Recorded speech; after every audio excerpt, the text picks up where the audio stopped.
university. Did you know that between 40 and 45% of teachers in Canada quit their job in the first 5 years? That's a big number in the education system. But today, my guest has been a teacher for over 30 years and is going to take us into that journey. He's a teacher, he's a Christian, he's an elder in the church, he's a father, a grandfather, so many things. His life is not a perfect one, but it's a life that has been shaped in so many ways. And I hope you're going to love it and be encouraged. If you haven't subscribed to Pastor Jojo Podcast, make sure you do that. Let's welcome our guest. Welcome. Thank you very much. Thank you for making time to be with us. It's really a pleasure to sit with you. Every time I hear about somebody who has done something for more than 20 years, there is a lot of respect that I put in that because that's a long time. So can you please tell us who you are? And since I made an introduction about your education job, can you tell us how it started and where it came from? Okay, well, first of all, I'm a child of God. That's how I like to introduce myself now. I used to always just say I'm James Johnson, which is my name. But over the last little while, the Lord's been working on me. Lord's still working on my dear wife, Kim, and I, we've been laughing a little bit because for the last few years, I've probably a little bit pig-headedly would say, oh, I can do that. I'm James Johnson. Oh, that? No problem. I'm James Johnson. But then the Lord's been working at me, even though I would say that in a little bit of jest, the Lord's been working on me that now. As I told my wife, I'm not going to introduce myself like that. Oh, I can do that. I'm James Johnson. I was like, I'm going to say, I'm a child of God. And then introduce myself because that's a little bit more important to me. That's awesome. Actually, a lot more important. But anyways, I have had the privilege of being a teacher in our local school district here for 31. This is my 31st year of teaching, and it's not something I take lightly. It's something that I count as a privilege and a blessing to have been serving my school, and that's how I like to view it. Yeah. And not without some difficult times here and there, and some frustrations at time, as any career has. But it's something where I've, for many years, even before I was a teacher, I knew I was going to become a teacher. Actually, I think I was in elementary school when my first we all have teachers when we're children, and I loved my teachers, and I had a great time in elementary school. I come from a large family of 10 kids, and my parents faithfully serving the Lord. And when I was a kid in elementary school, one of my eldest brothers, my brother Daryl, he was a teacher, and I remember he would write me letters when I was a little kid, maybe only a few, but when he was living on Vancouver Island, and write me letters as a kid, and I was thinking, wow, he's a teacher. That's like such an amazing thing that he's a teacher and he's writing me. He teaches grade 5 and he's writing me a letter, and I'm in grade 5, and so that was a really nice introduction to the career, and it kind of put it in the back of my mind. Wow, that's a great job. Yeah. And then as I got older and as I was finishing high school, another one of my brothers, my brother Steve, he became a teacher as well. And Steve, he was probably one of the coolest people I knew. He really was. He was so fun to be with. And I was almost an adult myself, and he would treat me like, hey, just like another adult. He was always really supportive, and he had awesome muscle cars, which is an interest of mine, old vintage vehicles, but I was like, wow, what a great guy, and so then with those two really good examples, then I pursued the career myself, and I expected that I would. And I know my parents, for my mom, she felt there were two careers that were the number one, the top two careers that somebody could have. Yeah. Number 2 was teacher, and number 1 was preacher. Those are the top 2 callings in her mind. So I made it second tier. Yes. You never know, maybe first tier someday, but Amen to that. Amen to that.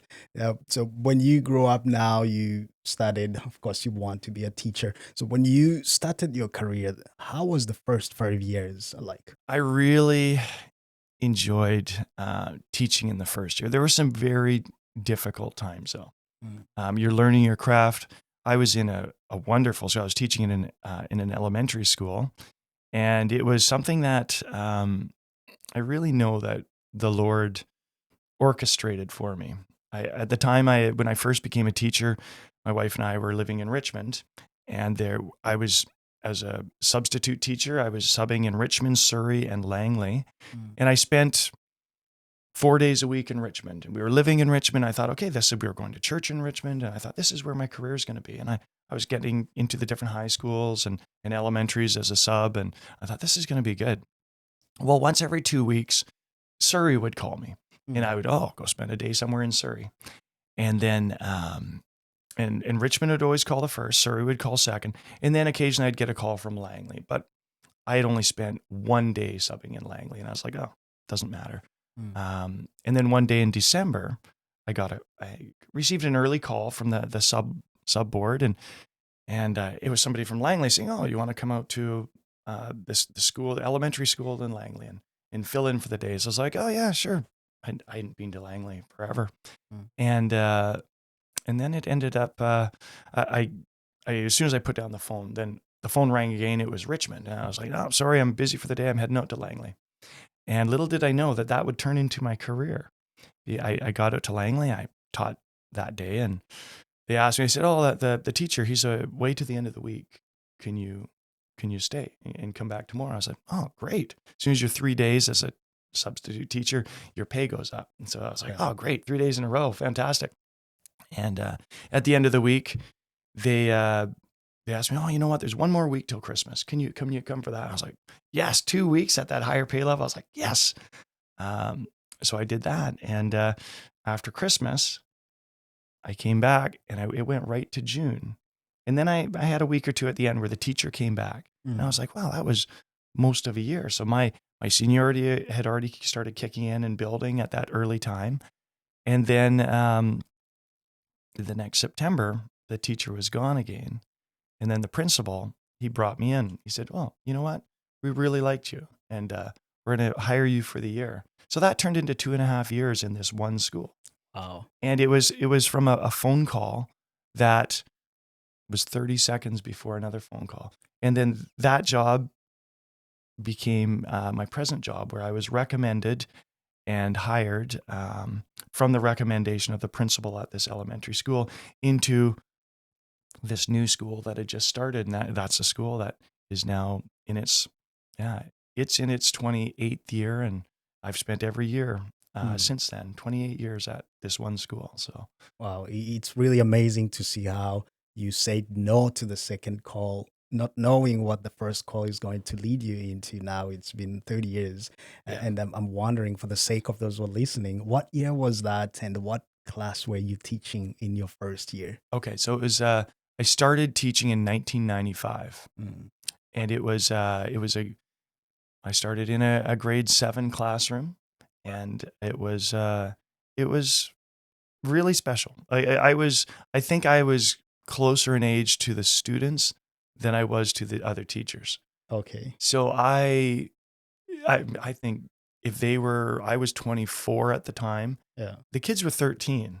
So I was 11 years older than the kids. And of course I was an adult. I had been through, and so I was very professional, but I was like, why do I want to hang out with the 50-year-olds in the staff room at lunch? So every day at lunchtime, all the kids who wanted to go play floor hockey in the gym, we just started doing that. And I was like, and the kids, oh, can we go play hockey today? I was like, yeah, I'm not going to go to the staff room. So we would all, I was like one of the kids, we would eat our lunch as fast as we can. And then we would, I tell them, oh, you got to walk down the hallway, but we're all walking fast down to the gym and grabbing the hockey sticks, and we're just having fun.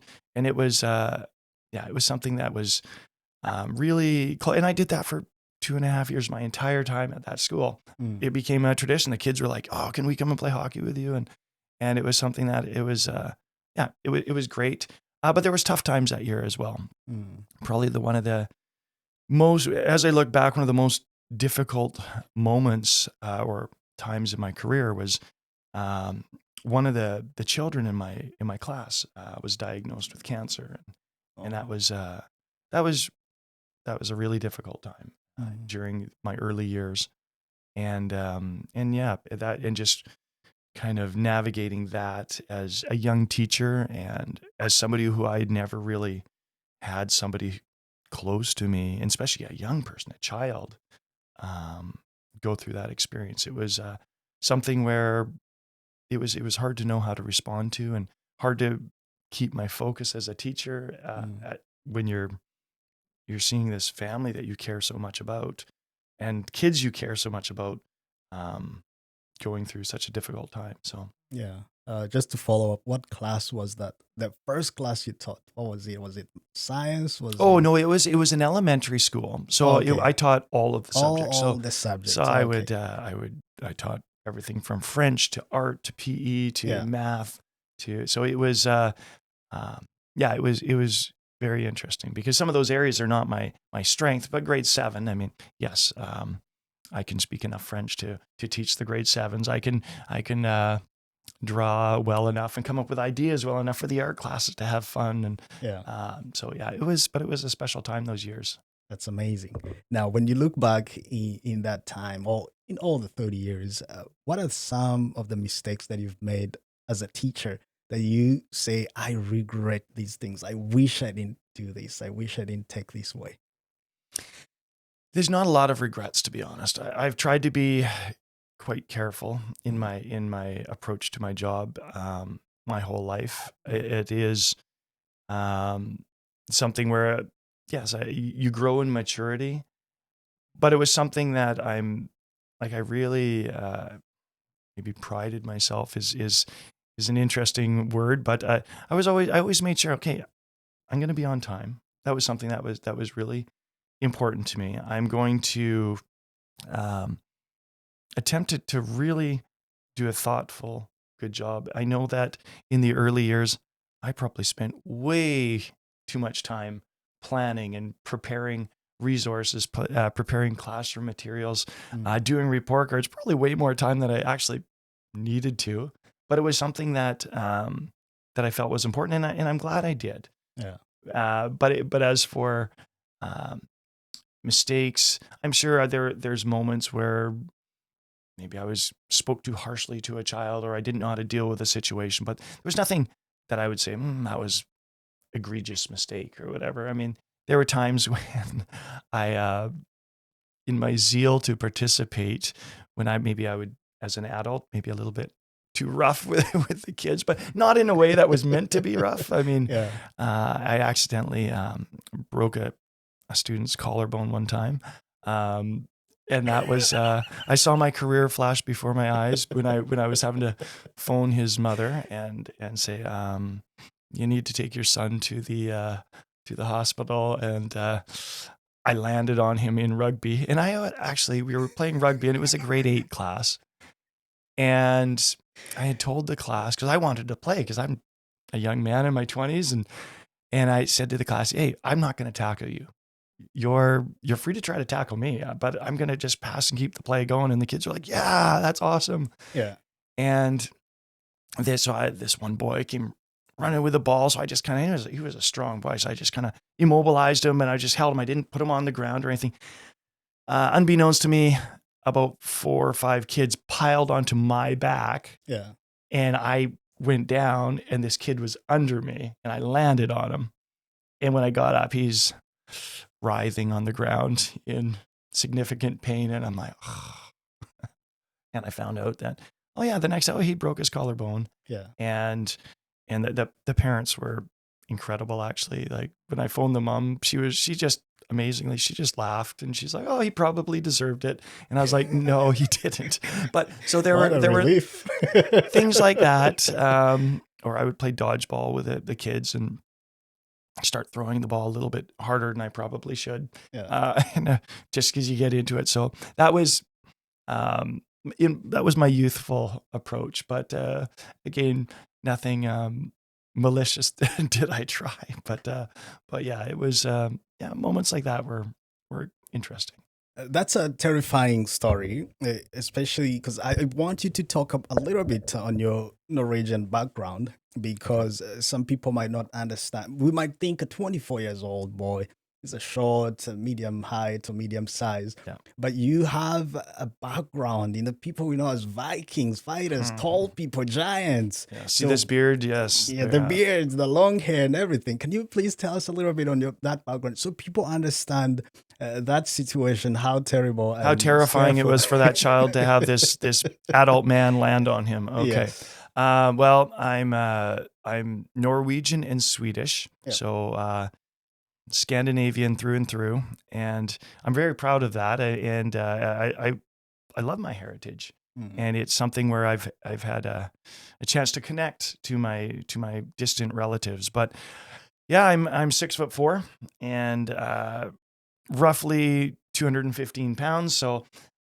I was a large young man to land on this grade 8 boy who was probably all of 95 pounds and 5'1" maybe. And so it was something where I've always said to my own children that, and to the kids at school, I say, height is a gift. You're so lucky. And I see sometimes at school there's especially some young girls who are tall for their age. Sometimes they look pretty self-conscious, but I was like, you're so lucky. Height is a gift. And they're like, oh, really? And I was like, yeah, I said I love being tall. And then I'm always happy to say to the girls, like, I have a daughter. My daughter Sophia is 6'2". I see, and she owns it. She loves it. And she's the most confident person I know. And so anyway, so I really enjoyed getting to know some of my distant relatives in Norway, actually. And I had a conversation with one of them that I felt that has really guided my thinking for a while, and it's been on my mind. Now, in Norway, they have this wonderful Lutheran heritage that's mostly lost. I had a chance to go to Norway in 2018, with one of my brothers, and we visited numerous relatives, and very few Christians, very few people. Even when we would say, yeah, we go to church, and my brother said, oh, my son is a missionary, and they would just look at us, and not rudely, they would look at us like, why would you believe? Like, why would you believe in fairy tales? That type of questioning. And they weren't trying to be rude. They were very hospitable, very polite, and they're like, no. And they would indicate, well, we believe in science. And I was like, well, so do we, but we also believe in the Lord, the creator of everything. Yeah. So it was interesting. We enjoyed touring around the country. It was this beautiful country. In fact, when my brother and I were there, we were sitting at a restaurant in Oslo, and we're looking at the streams of people walking by, and people would come and speak to us in Norwegian. And my brother Bruce has a large mustache, and he looks like a Viking as well. And people would just automatically assume that we were Norwegian, and we would say, no, English only, please. And but we were looking around, we're like, I think these are our people. They look like us. They have the same kind of facial features as us. They have the same, and it was the same physique. But then the one thing that we noticed is there were a lot of closed churches, a lot of heritage buildings that were churches that were no longer churches. And we're like, wow, this is a place of worship, probably for hundreds of years. And now it's a community center, or now it's a pub. And it was interesting. And we ended up spending a couple of days with a third cousin of ours, just lovely, lovely people. And this lady, she's actually a very well-known opera singer in Oslo. And so we hadn't heard of her career before, but I found out later, wow, she's very well known, and that's her career. And anyway, she had said, oh, my mother had wanted to meet you because she knows the story of my grandmother who was the family connection. Talking to my cousin, she said, oh yeah, my mother would have loved to have met you. And we're like, oh, maybe another time. And then 6 months later, my cousin, Eva, she emails me, and she said, oh, I just want to let you know that unfortunately my mother has been diagnosed with illness and she's dying and it's terminal. Oh. And then she said something that really resonated with me. She said she is full of despair because she has no hope. And that just hit me right to the core. Mhm. And that actually has stayed with me since. And I was like, wow, that is why the message of Christ, and I've said this to numerous people, that's why the message of Christ will always be relevant. Mm. It's hope.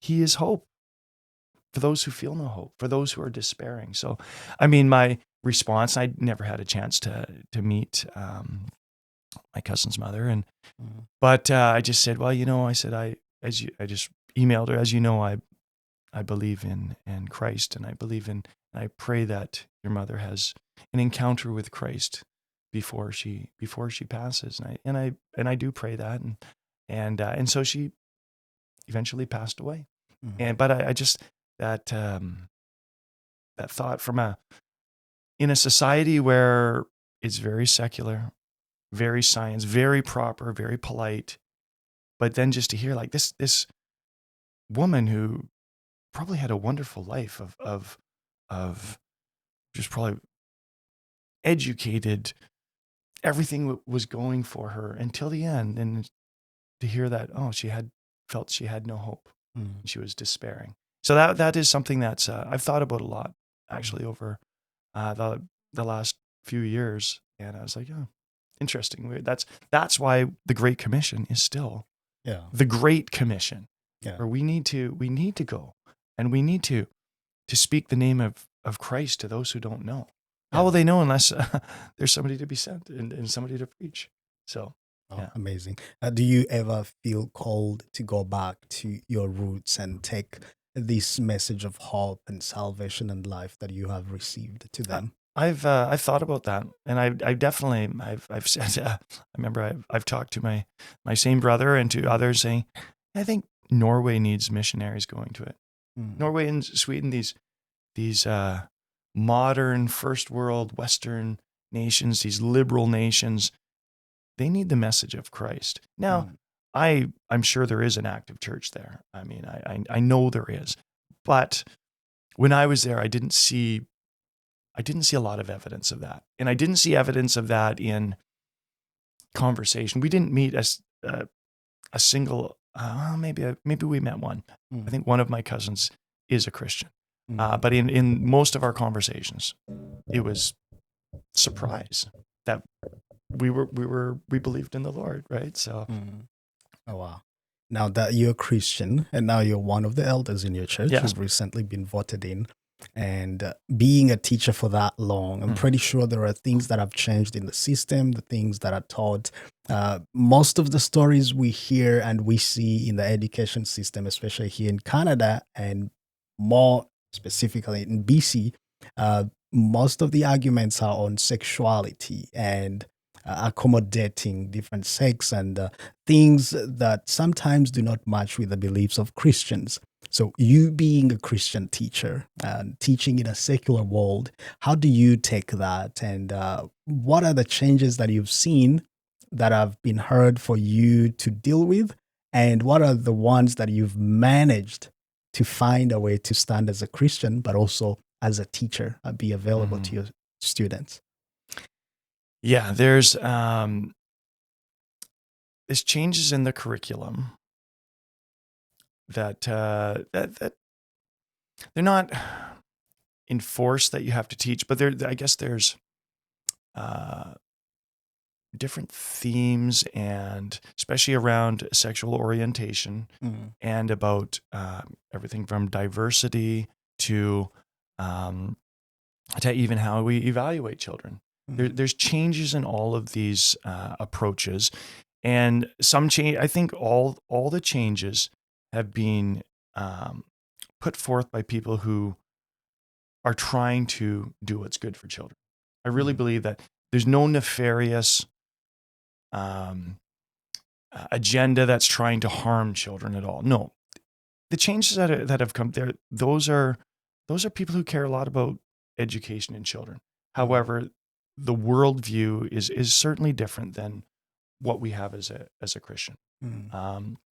And so when it comes to the public school system, we have on the walls of our traditional school that our school, it began its life kind of as a pushback in the 1970s to open classrooms. Our school was one that the parents said, hey, you know what? We want an option where our kids can focus on reading, writing, and arithmetic. We want our school to be one where kids, where they're sitting in desks, where their focus is on being a good positive citizen, where there's lots of contact between home and school, which it is our school's motto to this day: home and school working together.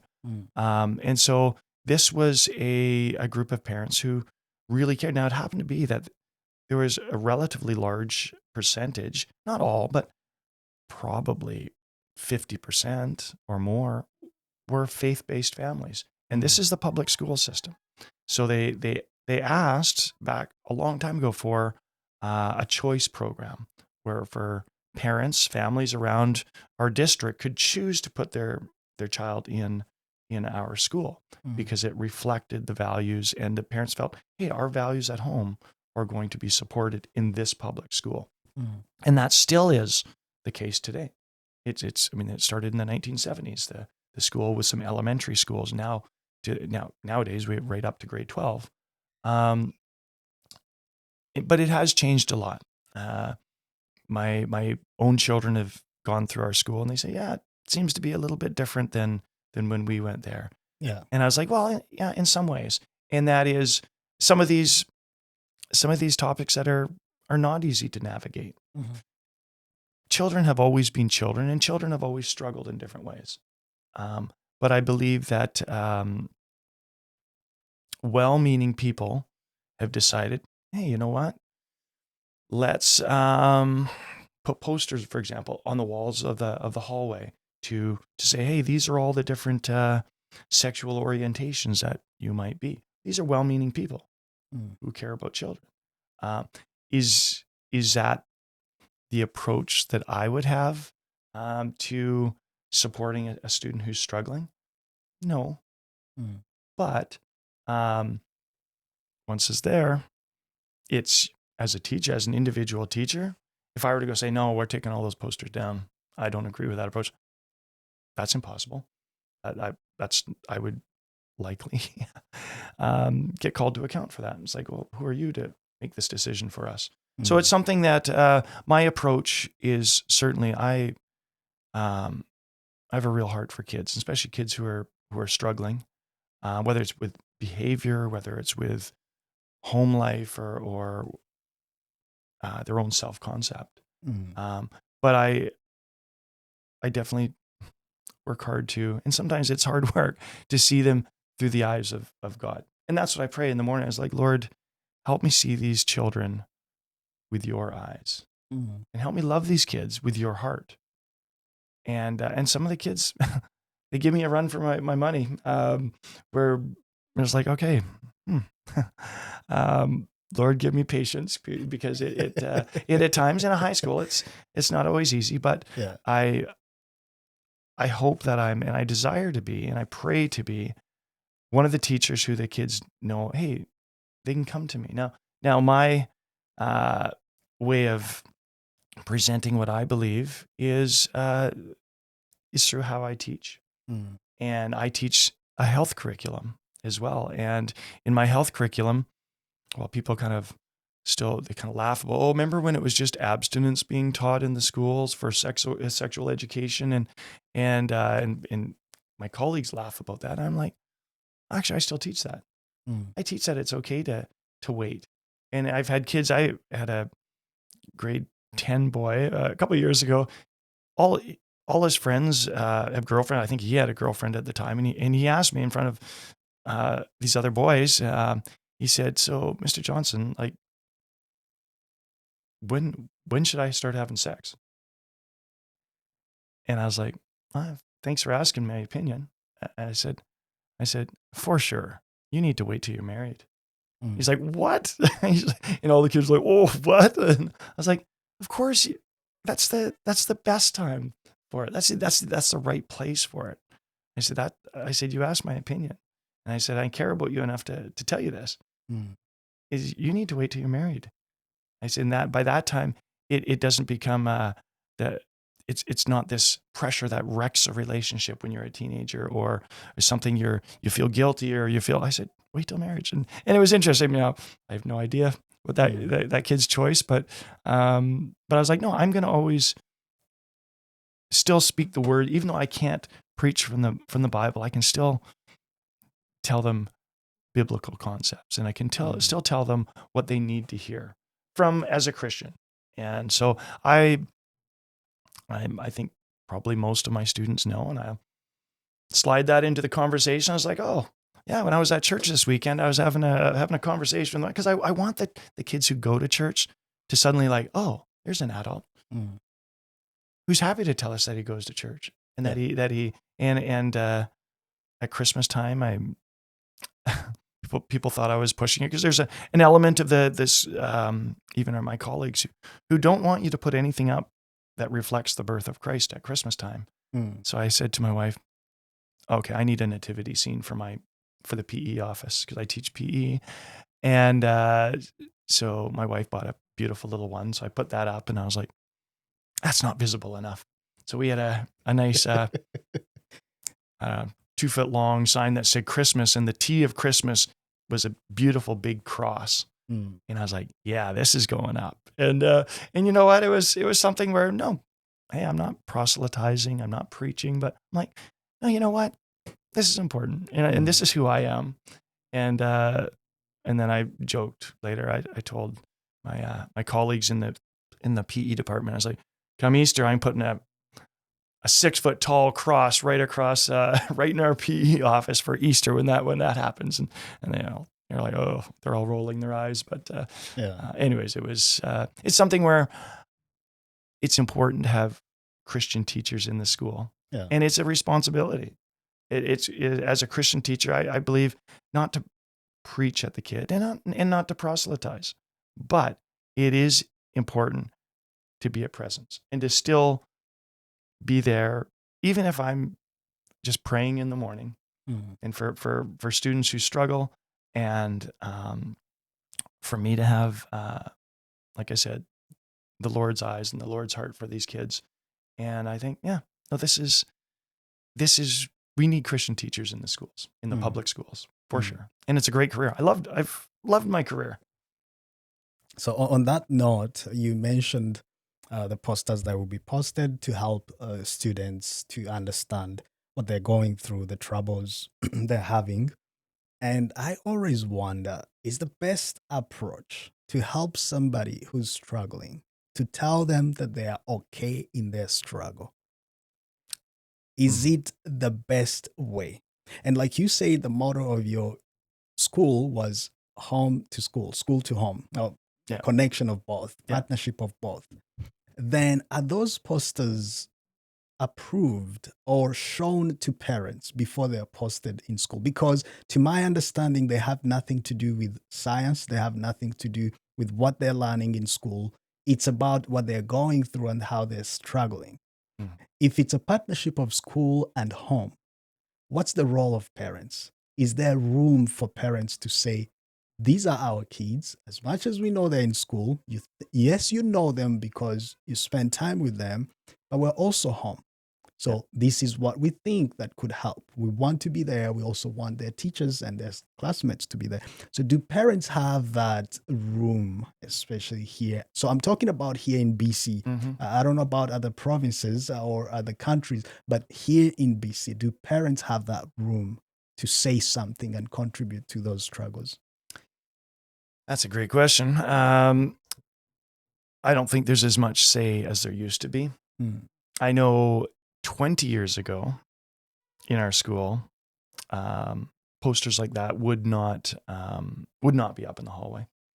And I think parents would speak up.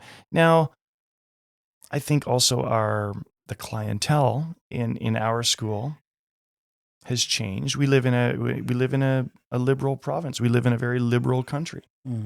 Our school is a bit of probably a bit more conservative, of course, of an enclave. And I'm not talking political parties here as much. I'm just talking liberal and conservative in ways of thinking. And I think that to a certain extent, it would take quite a move of parents coming together and saying, no, this is how we feel.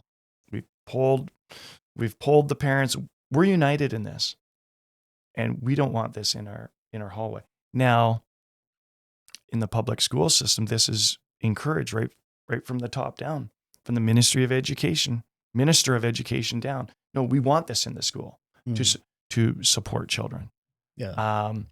So that's an easy one then for administration and even senior administration at the school district level to be able to say, no, this is good for kids. The professional educators, professional decision makers, we know this is good for kids. So I'm sorry. I'm sorry, you parents think you're off track on this one. That's where I think it's got to today. So I don't think the parents have. Now, the power that parents have, well, parents can take their child elsewhere. That's the power of the parents. And I think in our school, we're in a very interesting situation. We don't have a catchment in our school. And I think what people need to understand, and I've talked about this with some of my friends before, is unless we're different from the neighborhood high school, we don't have a school. We're a non-catch, we're a choice program. Where suddenly the parents are like, oh, you know what? This is just the same as the neighborhood school. Only the neighborhood school is bigger and has more shop classes, has cooking classes, has more a bigger art program or music program. They won't bring their kids to our school. So right now, our school is still, I would say it's still healthy. But I think if we're not careful, then we just become like everyone else, and suddenly we don't have a school anymore. Now, the challenge of the power of parents you talked about is when we pay taxes, including property taxes or the city taxes, there is already the amount put aside for schools. Yes. So I feel like the government don't give enough option unless if parents stand up also and talk to their city councils and say, hey, we pay for education through our taxes, but we do not get what we need. I think that would be better. But going from one school to another public school where the Ministry of Education sends posters, unless if they go to private schools, which is an extra pay. Yeah, but the power now, of course, schools it's provincial. So in the city, that has relatively little to do with the education system. But provincially, the power that parents have is, okay, I will bring my student to the local private school, or I'll homeschool my child to be careful of the influence that I want into. That's the power that parents have, and that can't be underestimated. That's significant. I mean, our school, which is outside of the regular public system, but it's still a public school, it exists because parents made that choice, and they said, no, we will. And our high school exists because parents said, hey, unless you extend our program up to high school, we'll take our kids out of the district. And for 1 year, a school bus from Abbotsford picked up a busload of kids and drove them to the Abbotsford traditional school. And they had to drive right by the school board office every day of the school year. And doing that was parents, they were so dedicated to this that they wanted, and that's when parents made a real difference. And that power still exists today. It's a little bit more difficult. And you know what? Again, I'm obviously not here to say, oh yeah, our school's so bad nowadays. No. I think there's a lot of wonderful things happening in our school and the local schools. But parents still have that. They still have say. But it's how do you organize? How do you get consensus amongst parents? And many parents are like, oh, we're okay with how things are. So it's so we learn as teachers, and I'm like, okay, what's my sphere of influence, and how can I be the best teacher I can? Did you know that your like, your comment, or your share of this video helps YouTube algorithm recommend more of our content to so many people? And then in that case, we're able to reach out to so many people, and these testimonies are able to touch and encourage so many people. That's a great support that I would like to ask you to give to us. Support us so we can reach to so many other people. And if you're going through hardship, I would like to remind you that Jesus promised that those who are tired, those who are weary, those who do not know what to do, those who are crushed and confused, those who see no hope ahead of them, He's willing to give them rest, a new beginning, and life that is found in Him alone. And His rest and His life, they're not for a short while, but they are eternal, unending. Nobody can take them away. No situation can take them away. Heaven and earth shall pass away, but His rest is there forever. We were talking about the power of parents, but you say that it's been getting harder and harder.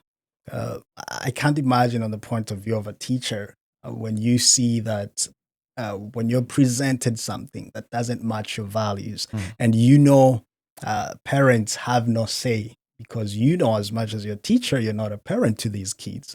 You can't be in a position where you decide how you want them to be.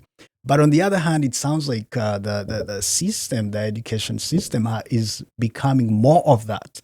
Like the Ministry of Education knows better, knows what the students need more than the parents. So it becomes like a battle of who knows what the kid needs. And the victim here is always the student, the kid. I wouldn't call the student a victim. And I also don't want to paint the ministry as this big, scary organization with Dr. Evil at the head of it. No, not at all. I think the people running the Ministry of Education, and then down to the school district level, down to the administration of each school, I think they are dedicated professionals who legitimately care about children. And I think they legitimately try to do the best job they can. Now, they may have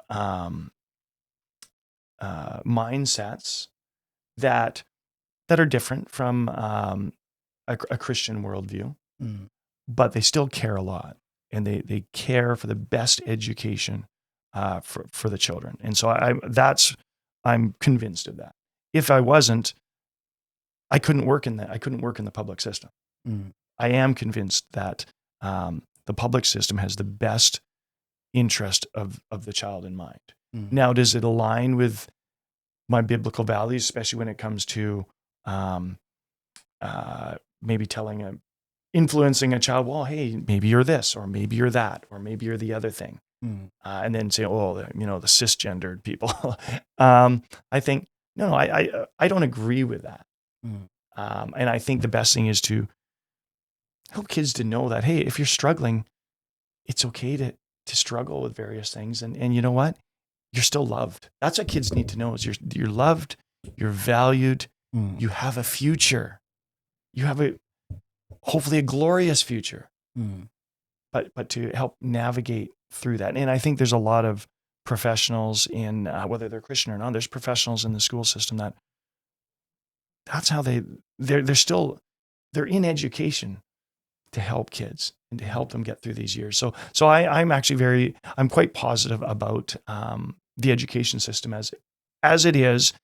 Yes, there are things that don't necessarily align with my personal beliefs, and I don't think in some of these areas it really helps them. But that's the landscape we're dealing with right now.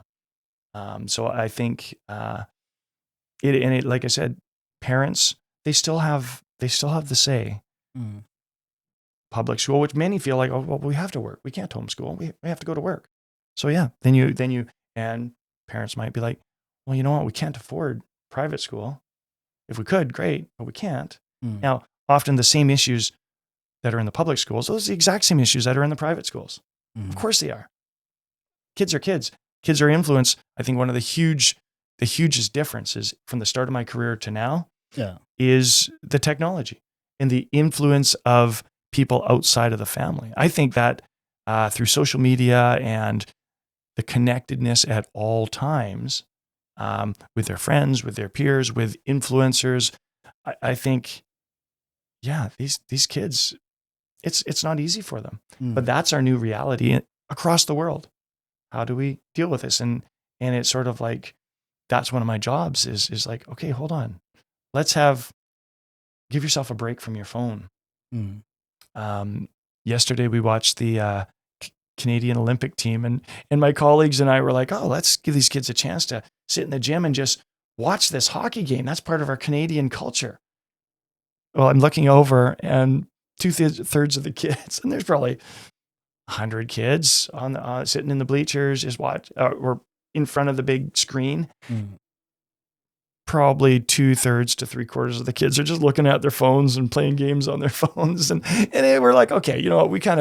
We set this up, and we're not going to get mad at it. We can't force them to watch the TV. Like, they're like, one kid came and said, yeah, I don't even like hockey, but I guess this is what we have to do. I was like, okay, yeah, all right. So anyways, but that's a huge influence. Yeah. And that's not the family influencing. That's people, the family have no idea what they're watching or what's influencing or who the child is following or what they're watching on TikTok and it's sort of like that. I think that's, to me, that's much more of a concern than what the Ministry of Education is doing. I think Ministry of Education has it in mind. We're doing the best we can for kids. And TikTok or whatever that is like, how do we monetize? How do we capture as much of this child's attention so we can sell that attention, where they're selling the child's attention to the advertisers? That's right. Yeah, the child is the product. Well, that side we were looking at the education system, and you're very right. Like I said, the kid is the victim. What I meant was they don't have a role to play, but everybody's trying to get their attention. The teacher is trying to get attention. The school system is trying to get their attention. The parents, same thing. The church, if they go to church, outside, on social media, everywhere. Now, coming back to the side of the parents, because we can't blame the school only and forget about the parents.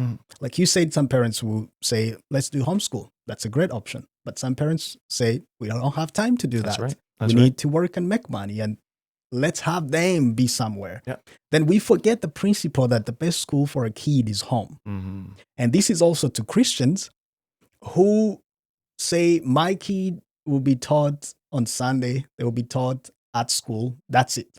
Then they have no time with their kids, nowhere to teach them, because all of these is about the values. Even when we blame the school system and the leaders who are in the education ministry, they can't give what they don't have. They will give the values that they received from their homes, from their education, from their faith, and everything that has shaped their lives. So I want you to talk to parents a little bit. And also some Christians.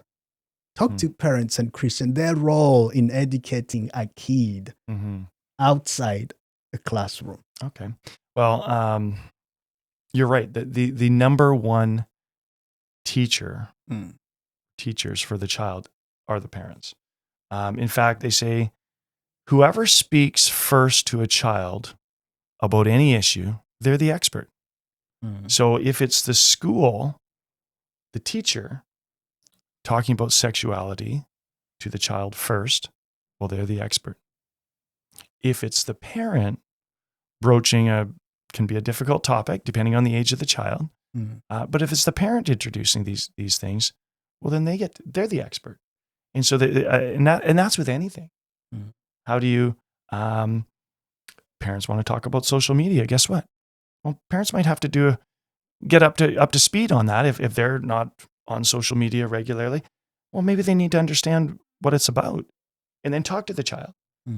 If it's parents want to talk about what values do you have, then parents need to have those conversations from early ages. And I think a lot of parents are understanding that now, but it is critical, especially for things like sexuality, especially for things like how do we view people of other cultures? How do we, like when we hear of terrible things that happen in our world or in our country, like have conversations with your child. it's and feel free to, yeah, when you're at home, you can explain it from your world, your background of faith. That's okay. At school, you're not going to talk about your background of faith so much unless you're in a very unique situation. But that's the one thing I really recommend is whoever talks about these issues first, they're the expert. And so, and as we know, talking about sexuality and being aware of all these different things, that starts quite early now in school. And So do you think it would be reasonable for parents to talk about the values they want to see in school, to talk about them at home? They want the school to have Christian values, to truly encourage and show those values in their home. So when a kid goes to school, he becomes like a vessel of those values. I think that's completely reasonable. I mean, that's same for us as Christians in a modern society that, we're ambassadors for Christ. We are for our Father. So if we're going forth into the world with our Father's values, then I've told kids, you know what? If you have a faith, then you need to act like you have that faith. I said, whatever faith you have, but if you have that faith, then act like it and stick to your values. I said, I've told kids, you need to talk to your parents. What are your family values? I said, you probably already know what they are. But I said, have those conversations with parents. And I'm a big believer in, and I would actually have that conversation when I'm talking about sexuality. I would say, okay, because that's a big part of it. Like, what are your values? What do you say you believe? Can you put it into action? And can you live by that? That's applicable to adults as well. Of course it is. Yeah. What do we say we believe? I find as an elder at our church, it's a real responsibility, and it's an honor, but it's a responsibility. And so in my walk with the Lord, I've been like, Lord, reveal these little dusty corners in my life that I just need to kind of shine your light in. Do I have any just habits or ways of thinking that are not honoring to you? Reveal those to me and give me the strength and grace to make any changes I need to. And as an elder, it's something that it's been a wonderful journey actually into that. Like, okay, this is, I came in, I carried my Bible in. I don't expect I'll be reading from it, but this is what I stand on, the Word of God. I had a friend who actually said, I give, sometimes I offer my Bible to one of my non-Christian friends when they're about to take it. She said, oh, careful, it's alive. It's living. And they're like, oh, so, and I think, so for children and for parents, absolutely. Number one, teach them at home. Pray over them.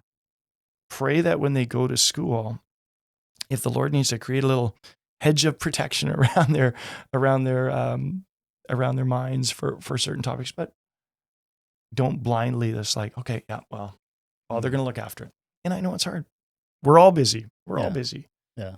Well, I would love to say that as big as we want to portray this issue of sexuality, it's also good for kids to be exposed to these topics because it helps them to be strong in the judgment, in making decisions.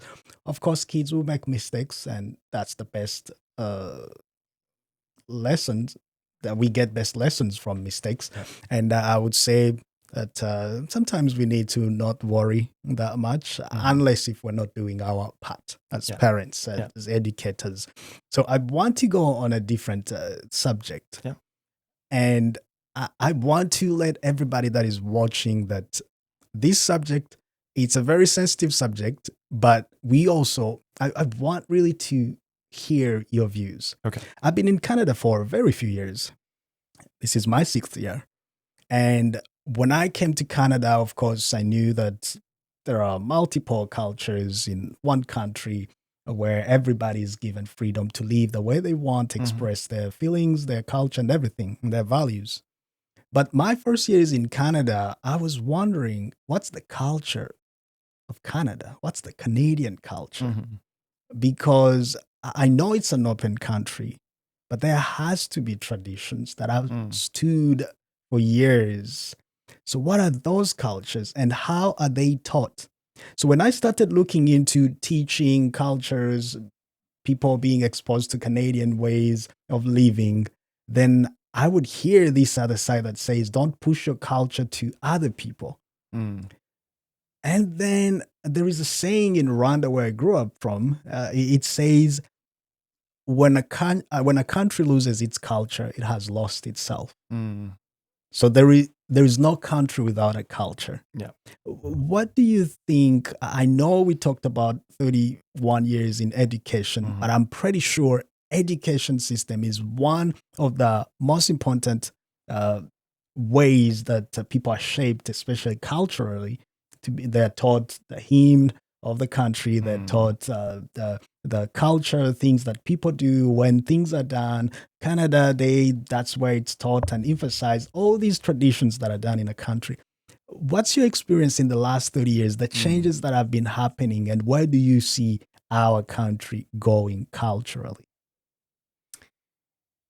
Canada's been in an interesting it's an interesting time. Well, it's an interesting time in Canada because I think there have been subtle shifts in our country, and I really try to stay positive, but some things worry me. I think when I grew up, now this is a long time ago, in the 1970s in my elementary school, I remember grade 1 and grade 2, our teacher, she would stand at the front of the class, she would open her Bible, and this is a public school, and she would read a little bit from the Bible, and then we'd pray. We'd pray the Lord's Prayer. That's how we started every single day in grade 1 and 2. And the teacher was a Christian, so that made a lot of sense. That's not happening in the public schools anymore. As a teacher, when I came to my present school 27 years ago, we would have a potluck dinner, or meet the teacher night, and it would be a potluck dinner. Well, someone would stand up, and sometimes it would be the principal would stand up, or the PAC president, and say grace over the meal and pray over the meal. That doesn't happen anymore. I think so. There's been a shift away from recognizing the Christian faith. I think that's happened. Now, that's traditionally Canada was proud of its Christian heritage. It's in our national anthem. God keep our land glorious and free. Okay. So we still sing that. That hasn't been taken out. But a lot of the traditional Canadian approach to things, it feels like we've diluted it. We've lost it a little bit. And Canada has always been a country that welcomed others, and that's still good. And I hope that's still the same, but still was strongly Canadian and very distinct in the world. I remember my 15, almost 20 years ago when I first started traveling to Europe, wherever I went, I said, well, I'm Canadian. It was like an instant smile or moment of appreciation or respect given to me for our good Canadian reputation around the world. I was so proud to tell people I'm Canadian. And I haven't lost that. But I haven't seen the same respect given to that around the world. It's a little harder to go and announce, well, hey, I'm Canadian, as if I'm something special anymore. So it's interesting. I think we have to be careful not to lose. I think the values, like my dad, he went and joined the Canadian Army during the Second World War, and he went to Europe.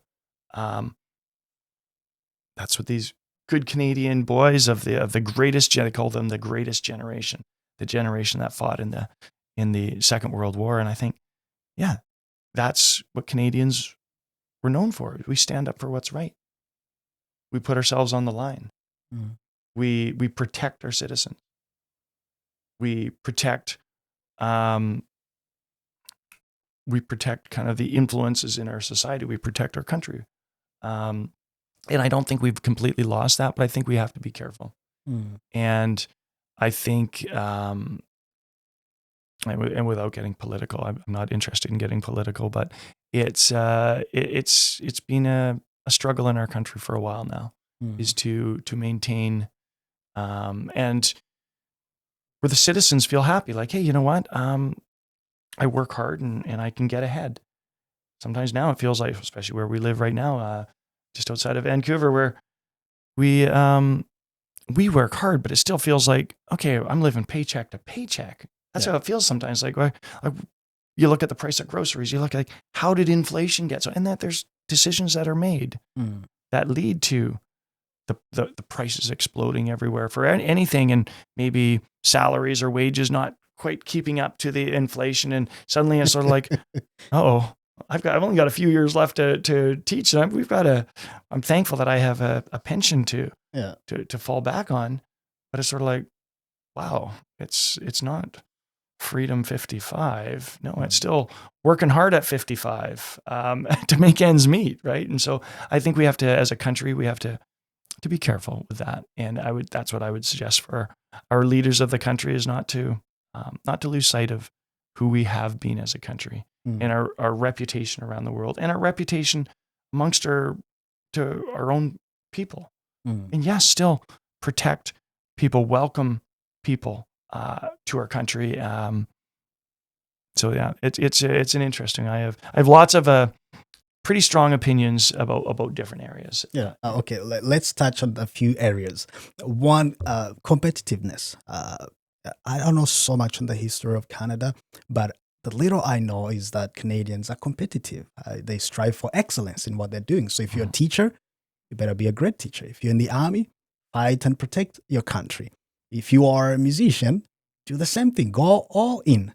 If you're a pastor, make sure you know the word. You should, like, everything is done with excellence. And Canada has been one of few nations, or many nations, that the Lord has used to bless countries in the world. Whether it's in the gospel, taking the gospel in many countries, Canada has been used by God, is still used by God even today. So when we talk about all these issues, doesn't mean that everything has stopped. No. But when I look at competitiveness and the spirit of excellence, it has been attacked. Let me use one example. Today, everything is about minority. The minority looks like they have more power and more benefits compared to those who are working hard and trying to be excellent in what they do. I will say that LGBTQ have benefits that nobody else has. The First Nation people have benefits that nobody else has. There is a Black Month where Black businesses are given loans that are so specific to Black people in business. I'm not saying all these benefits are bad. I'm just saying categorizing people and causing division affects the competitiveness. And somebody being a minority, being in a position where they think, oh, I know I'll be given something that somebody else won't be given. And I'm also saying this, let me say this. We recognize there is racism in some places here and there in Canada. But I've realized that it's been shifting. A Black person can call a white man white, can call an Asian person Asian. An Asian person can do the same thing. But when I could be wrong, but the little observation that I have, it's very hard for a white man to call a Black person Black. An Asian man, Asian man. It's very hard. And when they say, it's as if they're hiding. And so, and when you look at the population of Canada, white people take the big percentage of the population of Canada. But now, I don't know if what I'm saying is 100% true, but it looks like they're the most fearful people when it comes to racial topics. They're also out there speaking for other races more than how other races speak for the white people. Mhm. So I don't want to make this about anything, but I want us to have a genuine conversation. Yeah. So coming back to competency, when you go to the marketplace, you present your CV. The first thing the Canadian employer would look at would be your competitiveness, your Yeah. skills, your ability, before looking at your sexuality, your race, and all the other things that we talked about. But now it looks like that has been attacked. Mm. Employers are forced indirectly to choose. And some people are trying to say, because we are a multicultural company, so we need to hire somebody of this race. What do you think about that? Sorry, I brought a lot of things. There's a lot of things there. Yeah. But please talk about competitiveness and that pressure on races a little bit. I think Canada has always punched above its weight class. That means that as a small country, a relatively small population, we've had a real impact on the global stage. You know, like you said, in many areas, from entertainment, the musicians, the actors, our commitment to when there's either peacetime or in the past, in World War I, World War II, where you think of the percentage of our population in World War I that went to fight for freedom, and we've done traditionally a wonderful job as a relatively young country as well, and you think, wow, that is part of the competitiveness, and you still see it in sport. The Olympic Games are going on right now, like we're proudly Canadian. I think Canada is still a wonderful place for somebody from another country to move to and to aspire to be Canadian. I think and that's wonderful. I think that, again, at times I can become a little bit cynical about things as well, but I'm like, okay, I like to believe also that our decision makers, our lawmakers, are trying to work in good faith, and they're trying to support our country. And now some of it, in the name of diversity, it's difficult. I had a friend who was laughing, and he said, "Oh yeah," I said, "You know what? That we're the." He said, "We're old white men." He said, "Yeah, we're kind of what's wrong with the country," and he was laughing, and I was like, "Yeah." I said, "Except for I'm a Christian," and he said, "You're a monster." And that's, I mean, we were joking, Yeah. but he said that's sometimes how it feels a little bit, but not too often, thankfully. Yeah. But it's something where, yeah, I mean, I guess the lawmakers and the politicians they're having to navigate a lot of pressures. There's a lot of pressures, and there's some things when it comes to diversity and Indigenous affairs that sometimes efforts that are made, it feels like there's pressure on the politicians to make decisions, or in some recent judgments in British Columbia that are in favor of especially Indigenous rights over land enrichment or things like that, where it's like, it's shocking almost. Yeah. And then you're feeling like, what?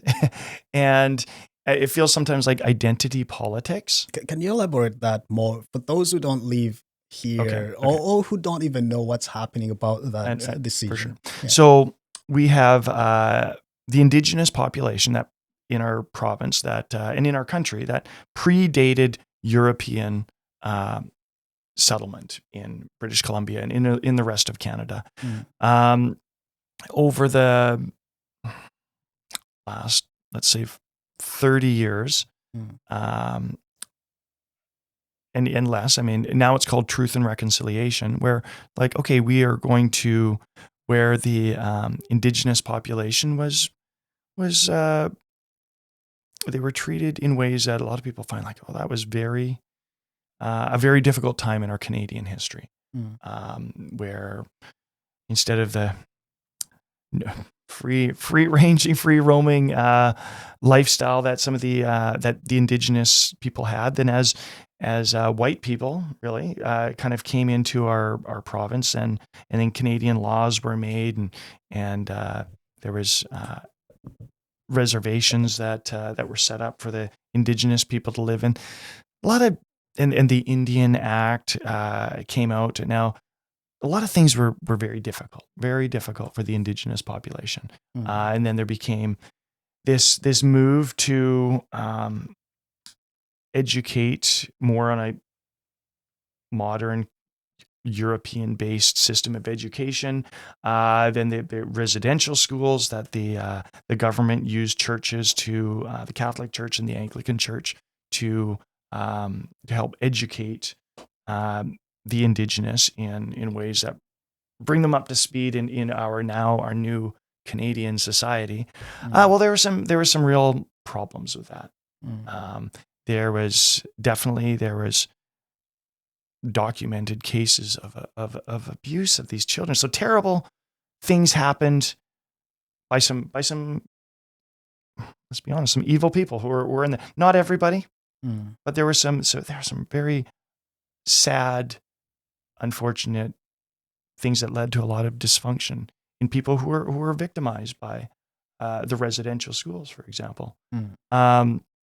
Now, in the Truth and Reconciliation, it's trying to reconcile. Now what's happened is I think so. Then the United Nations produced a document a couple of years ago about, hey, in countries with indigenous populations, we should involve them in decision making and respect their long-standing status in the countries that such as Australia, such as Canada, and then in BC they actually incorporated that right into our decision making process. And now what's happened? Some people would say it's almost gotten to a point that suddenly we're not working together anymore. And the point is to reconcile. So suddenly when you're reconciled, you're in partnership and you have a right relationship. When a married couple has difficulty and they split apart for a while, they reconcile and they're back together. And they're walking in step. And that's the goal of it. But from some perspectives, it becomes difficult when, for example, a judge a couple months ago made a decision about a lot of private property in Richmond. And they said, the indigenous group, the Cowichan band from Vancouver Island, they used to fish there in the 1700s, in the early 1800s. So they have a right to this land that predates what they call fee simple, which is the actual property ownership. Now, nobody's being kicked off their land. Nobody's being like, okay, no, you can't sell your land. But suddenly there's a question there. And the courts have said, yeah, their claim to that land is older and more important than the property ownership of the people who've lived there for decades.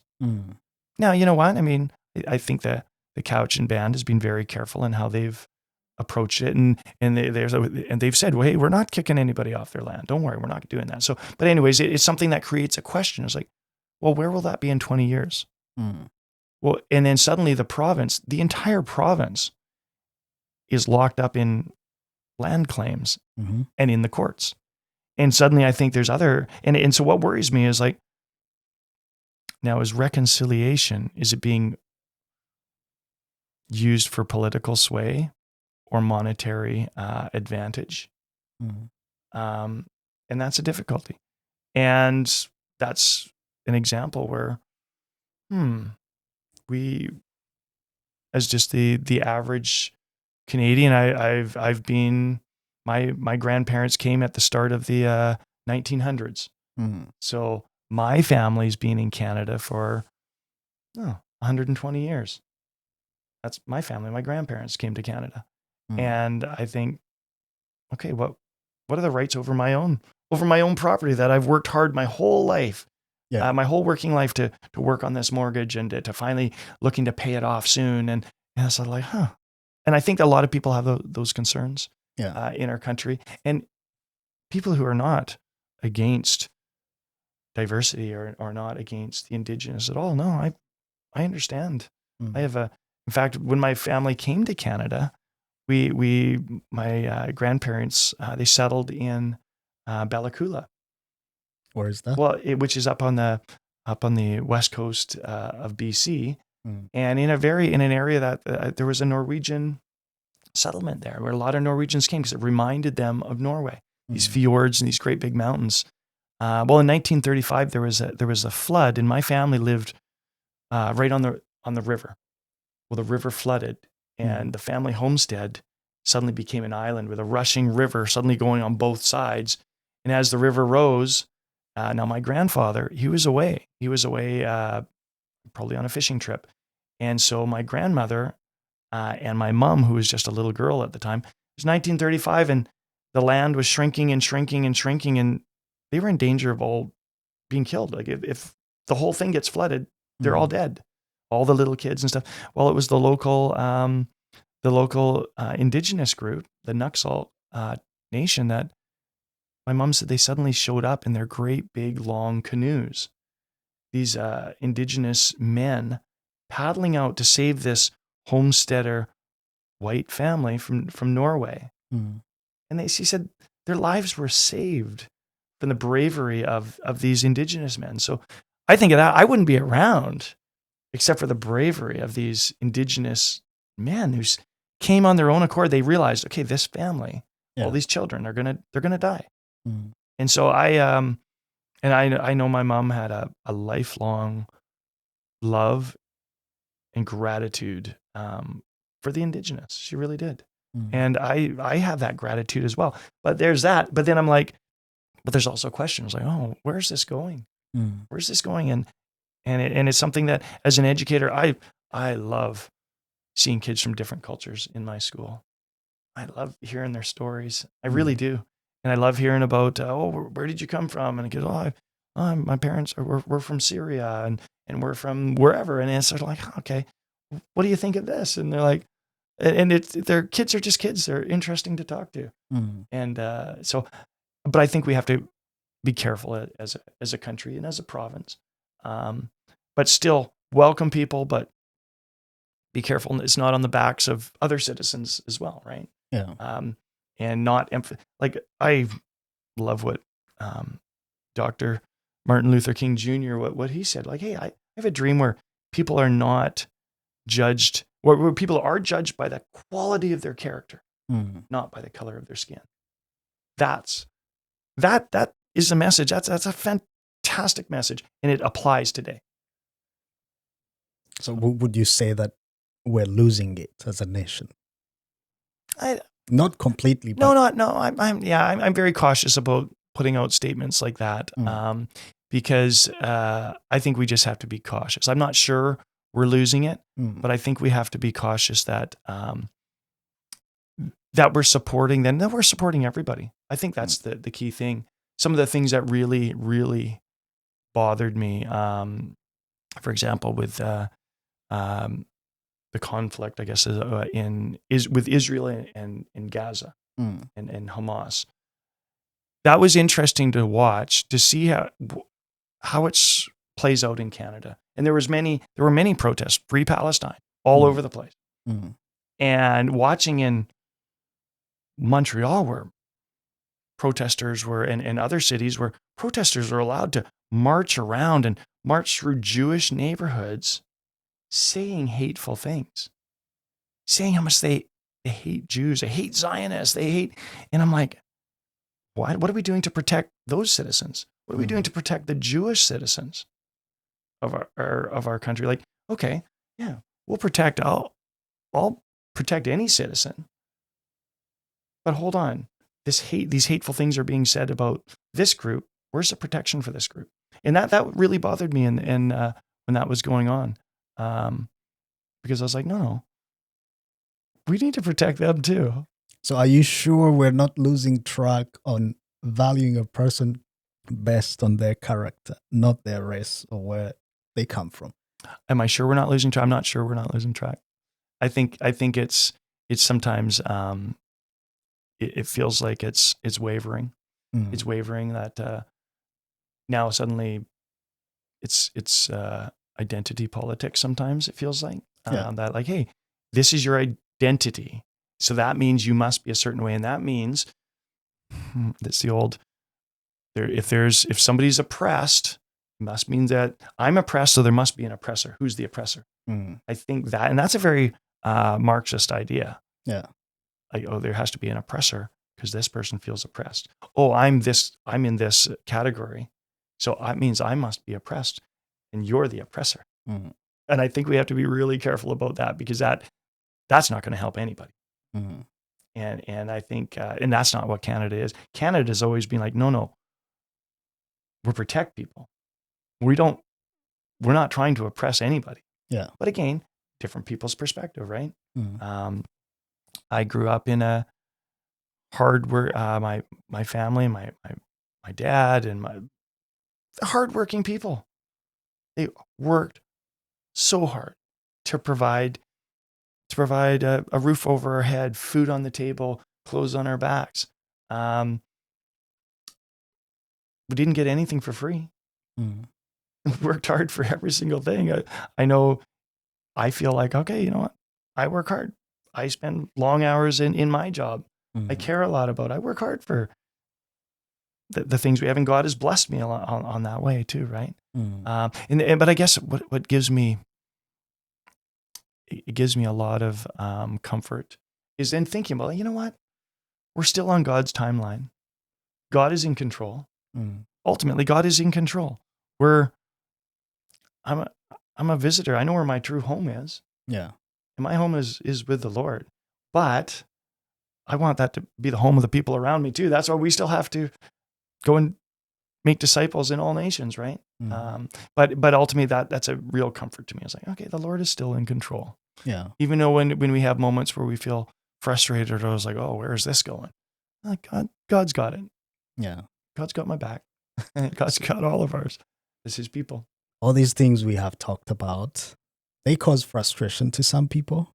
They cause others to lose hope when people see where the country was 50 years ago, 100 years ago, and where it is right now. When people see divisions, when people see inequalities in different ways and stages, when people see where the church is standing, some people worry, some people have no hope for tomorrow. What would be your message to somebody who's watching right now? They've had your story of 30 years. They're probably going through something in their career that they have loved and served in for so many years, or they have faced injustice in one way or the other. We talked about the First Nation. We talked about racial issues a little bit.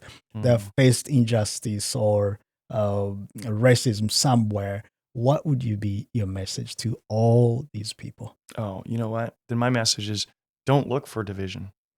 Don't look for injustice. Don't keep your mind there. Look to the Lord.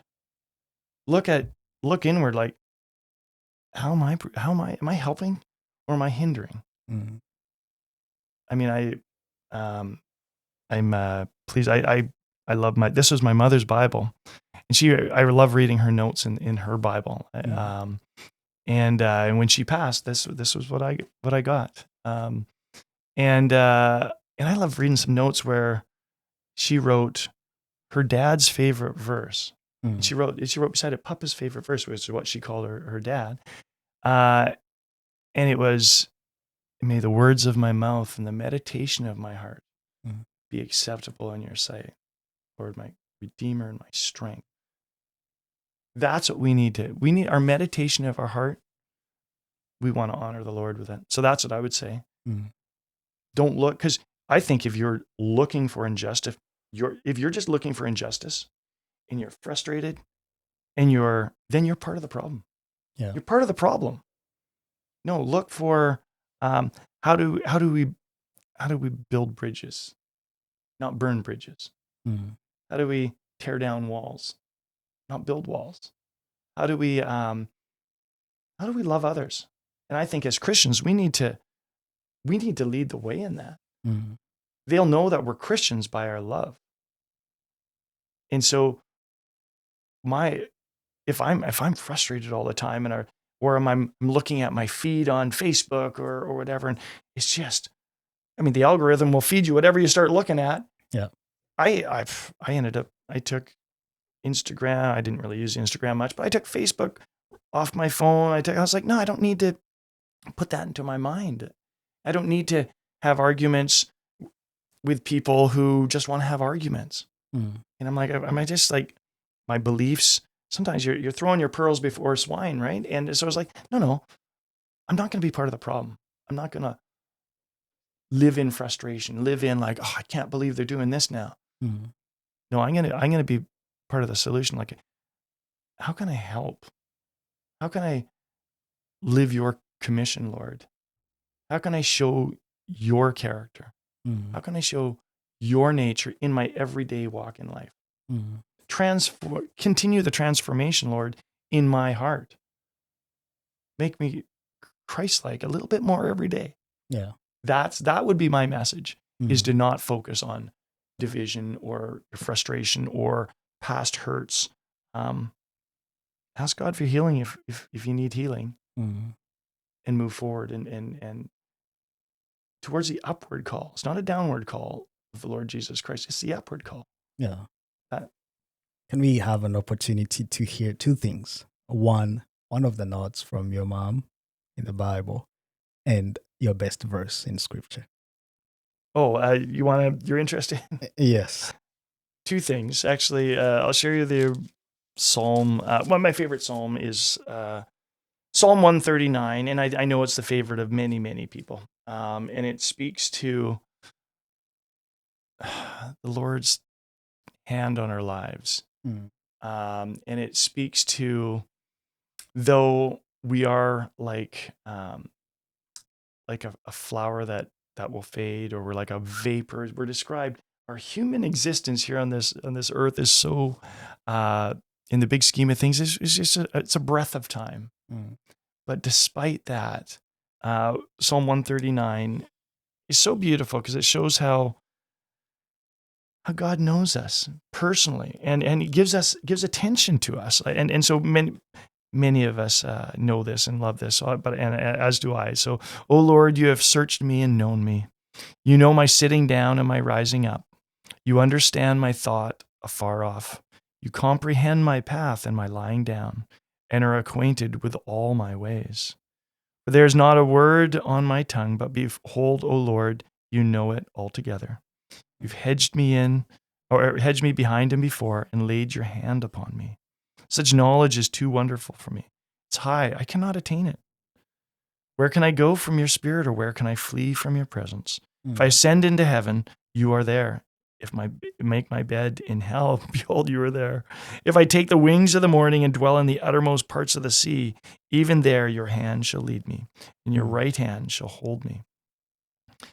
If I say, surely the darkness shall fall on me, even the night shall be light about me. Indeed, the darkness shall not hide from you, but the night shines as the day. The darkness and the light are both alike to you. For you have formed my inward parts. You have covered me in my mother's womb. I will praise you, for I am fearfully and wonderfully made. Marvelous are your works, and that my soul knows very well. My frame was not hidden from you when I was made in secret, and skillfully wrought in the lowest parts of the earth. Your eyes saw my substance, being yet unformed. And in your book they were all written, the days fashioned for me, when as yet there were none of them. How precious also are your thoughts to me, O God. How great is the sum of them. If I should count them, they would be more in number than the sand. When I awake, I'm still with you. I love that. Amen. That speaks to literally the entirety of our life. Yep. And God is in his thoughts of us, and he knows us so well. Now here's one little thing that my mom had written. And I like that she dated it, because then I was kind of thinking, this is dated January 29th, 2005. I was like thinking, what was she doing in 2005? What was I doing in 2005? Trying to like, where was she at? So Yeah. she wrote here, 1 Corinthians 15, 58. Therefore, my beloved, be steadfast, immovable, always abounding in the work of the Lord, knowing that your labor is not in vain in the Lord. Amen. I love that. And you know what? That was for in my family. And I've had this conversation with a couple of my brothers. Like I said, big family, 10 kids. And most are following the Lord, and the other ones are, well, they will be. Yeah. Praise the Lord. And my parents' legacy is the legacy of faith. Mm. They worked hard. They raised 10 kids. Their legacy is their faith. Mm. And the faith that lives in, like, I think I was saying in a board of elders meeting just last week. I was talking about the legacy of faith from generation to generation. I was reading Psalm 103 when it talks about, and to your children's children. Mm. I was like, I love that song, The Blessing, where it talks about he is for you. Yeah. And your children, and their their children, and and their children. And I think, you know what, my parents, well, their children, so myself and my siblings, when we're praising the Lord, and then when my children are praising the Lord, and then my children's children, my grandchildren. So when I see my daughter Emma and Wayne faithfully serving the Lord, and then I hear my grandkids, I hear Willow and Shay singing about waves of mercy and waves of grace. I'm like, that's the Lord's promise right there. Mm. It's beautiful. It's amazing. It is. And very few things make me as so happy and proud and thankful. And because they're blessings, they're straight from God, right? So yeah, that was some of my mom's influence. Wow. And their faithful walk with the Lord. So yeah. Yeah. Oh wow. Thank you so much for your time. Thank you for opening up in your story and your willingness to talk about some issues that affect our nation. And we're not here to just talk about these issues.